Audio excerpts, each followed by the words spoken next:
Today we'll start with the new chapter of Captain America: A Brave New World. It's the 35th film in the Marvel Universe, starring Anthony Mackie and Harrison Ford, and it's the first Captain America to not have Chris Evans play Steve Rogers. The story follows Sam Wilson, who takes up the mantle as Captain America, where he must quickly uncover a conspiracy to assassinate the newly elected president, Thaddeus Ross. So Reuben, what did you think? Yeah, so I think Marvel are in a bit of an interesting place at the moment, shall we say. We're almost at the end of their latest phase of films, and I think it's fair to say they're in a bit of a danger zone. Ever since we had Avengers Endgame, which now is so long ago, that film came out in 2019. So people who were active children back then are now not the youngest teenagers. And we're basically in a situation where they've had a string of films that have not been particularly well received critically and commercially generally. We're thinking about things like the Marvels, which I think is their biggest box office disappointment. And we're now seeing what should be, I think, the cornerstone of the MCU going forward, the new Captain America character, played, as you said, by Anthony Mackie. The problem is that this film is very, very rocky. It's very, very uneven. And at times I was sort of sat there thinking, gosh, what has gone wrong here? Because the story is at moments completely incoherent. It's often baffling what the characters are doing, why they're doing it. And crucially, they are very obviously papering over the cracks in the narrative with people saying, oh, by the way, something important's happened, we didn't film it, so here's a little summary. And egregious news reports in particular doing that, where we'll just cut to some stock footage of an anchor on television saying, and by the way, some important events in the plot have occurred, here's what you missed. So it's very, very strange to me that 35 films into a franchise, we get something that feels so fragile, really. I understand that there were extensive reshoots, and certainly a lot of fans have pointed out there's footage in the trailers that we don't ever see in the film. I do get the impression that this has kind of been cut to bits and put back together a billion times in the editing room. And I think it also faces a huge disadvantage when it comes to a kind of baseline ability to follow the plot, given that it is basically a direct sequel to the Hulk. And that's a bold move, and not necessarily one I think you can bank on your audience to be following. Especially given that it also relies on another not very well received Marvel film, Eternals, to really grasp the narrative. So you end up in, I think, a very strange situation where you're kind of half remembering a film from 20 years ago. You're kind of half remembering a film which, didn't do particularly well when it came out, I think, 4 years ago. And then you're also trying to go, right, okay, so what is the vision for the MCU going forward? And the answer is it's not very clear. That's not to say that I think it's without merit, because although it is incredibly scrappy, it has really good elements. And I do think that Anthony Mackie is very good as Sam Wilson. It basically sees him in this situation where he's trying to work out who he is. The new Captain America stands for what in the year 2025, particularly in a year when now we have a Trump presidency. Who is Captain America? What does he stand for? And that's kind of interesting. I like that slightly tortured side of him. I think he plays it well. But I think he's let down by the fact that actually he doesn't get enough to do in his own movie. The show, I think, is essentially stolen by Harrison Ford playing Thaddeus Ross, the new president. And he, I thought, was great. He really commits to the role. There's a lot more acting here, required of him than perhaps I was expecting. Overall, although the film is mediocre at best, I was generally engaged throughout by Mackie and by Ford, and they kind of made the whole thing come together for me. So it's okay. It's nowhere near top tier MCU, but I don't think it's the worst either. I appreciate that's dabbing with faint praise. But what did you think? I know that you haven't seen every single Marvel film leading up to this point, so did it make any sense to you? Because it's very much a continuity fest.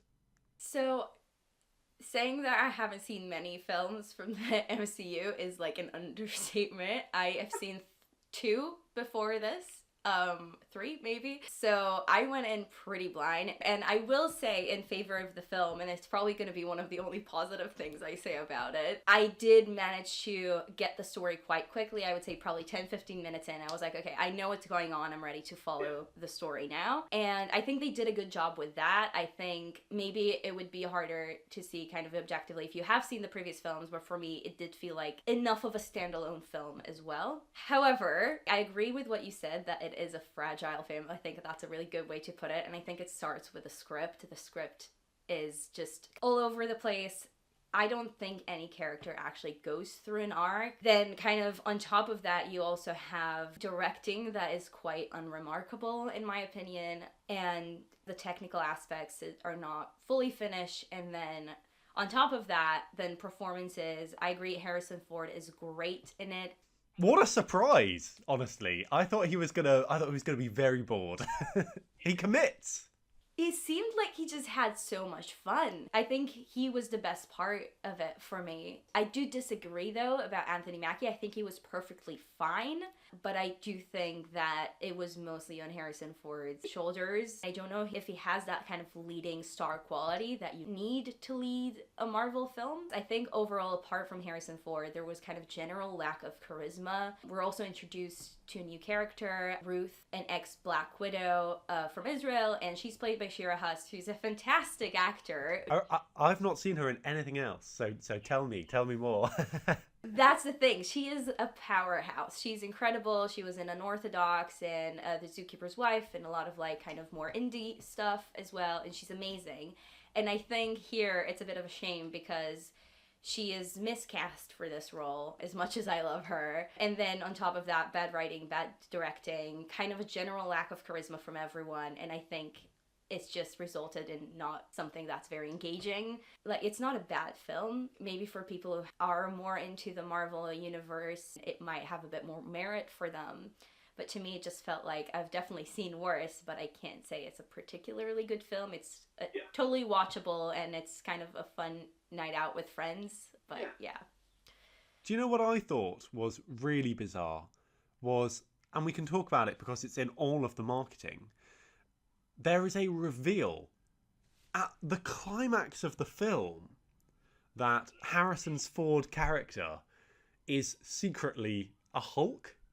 And the film plays that as a really big shock reveal. Like, it is genuinely the emotional and narrative climax of the piece.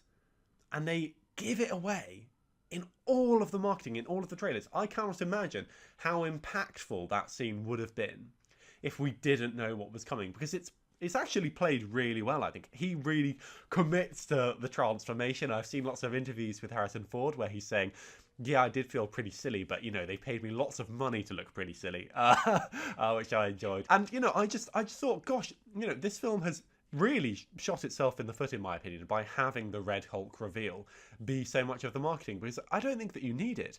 I actually think that a new Captain America film, which is kind of a bit more stripped back, a bit more, a bit more grittier in tone, than previous Marvel outings, that's enough to kind of bring in audiences. And this was a slightly cheaper film to make as well. We're not talking $300 million here. I think the budget was around $180 million. So, I just wish that I could have watched this film without knowing that twist was coming, because it's actually excellent, and I really enjoyed the sort of ensuing emotional turmoil that it generates, and I'm kind of fascinated by the Hulk characters because they're, we were talking about Wolfman, recently, that they are this kind of encapsulation of the raging extremes of humanity and emotion and passion and anger and sadness. I just thought it was really strange that they revealed that. So I kind of saw in the corner of my eyes like the posters and stuff like that, and I agree that I don't think it was necessary, and I think it just points to the insecurity that probably Marvel had in the film. I think that they thought that without that kind of like, oh, we're introducing this big twist, come and see it happen, I think they probably thought that without it, they might not get the audience they need, which I don't know if it's true or not, but I think I was engaged enough with the film without thinking, oh, when does he become a Hulk? Yeah, and I agree that it would have been a bigger payoff if it was a bit more of a surprise. And Harrison Ford does play like you said, the transition so well, and the kind of emotional build up to it. He is definitely the star of this film for me in every aspect. And yeah, it is a shame, but I do think it kind of points to how Marvel perceive their own creation, I think. Yeah, no, I do completely agree with you there. And speaking of the Red Hulk then, what did you make of the kind of visual effects in the final third of the film? Because I thought they were quite shonky throughout, but when Red Hulk came bursting out, I couldn't help thinking, I swear that, Mark Ruffalo looks more convincing as the Hulk back in, 2012's The Avengers. I just didn't think that it was the high quality CGI that we are used to seeing, particularly with motion capture performance from things like, Avatar, from Planet of the Apes. This looked to me like a really rushed job, and I have to say, it did to a certain extent take me out of the climax. It was very hard to watch the film and kind of take it very seriously when it does genuinely look cartoonish at moments. It's actually funny that we bring up The Avengers, because that's one of the films that I have seen, the first one. I've seen it in the cinemas, and I remember being impressed by it, although I kind of, again, wasn't really into the Marvel Universe, but I was like, oh, it's a good film. And the CGI, as you said, was very convincing. It was really well done. Yeah. And with this one, I agree it was rushed. It's probably, if I have to take a guess, probably because of the reshoots. And you mentioned the budget. The initial budget was $180 million. I heard that it went up to 300 because all of the reshoots and the visual effects that they had, it just doesn't seem like they finished. It seemed like they had a hard deadline and they were just like, I guess that's what we have. And yeah, I agree, it does take you out of it a little bit. I think with all of the other problems that the film has, this was not the thing that kind of stood out for me as being the fall down of it, but it definitely something that kind of added to the mix of the things that prevented it from being what it could have been. Yeah, I agree. And it's strange because I think the film is full of baffling things like that. The CG isn't great. The performances at times are not great. The story is all over the place. But I think it sort of gets by on just doing something slightly different for the MCU. We have seen a lot of kind of big space operas recently, and the end credits scene of this, which I have to say, has been rightly ridiculed online for being a nothing of a post-credit scene, does seem to set up some more off-world engagement. But at the time that we're recording this, the MCU, I think, is really in the doldrums. It needs to do something big to get out of it. And it is certainly intriguing to think about what the future looks like, given we know Doctor Doom is coming, Robert Downey Jr. is returning to the Marvel Universe. And presumably, that is going to be a really, really big swing. Can it pay off? That's the question. I mean, I think at the end of this, I'm left feeling that the MCU hasn't course corrected with this film. It's tided us over. It's perfectly okay, just about. But I'm honestly a bit concerned for their future. And unless, Doomsday is a huge, huge hit, I think they're in big trouble.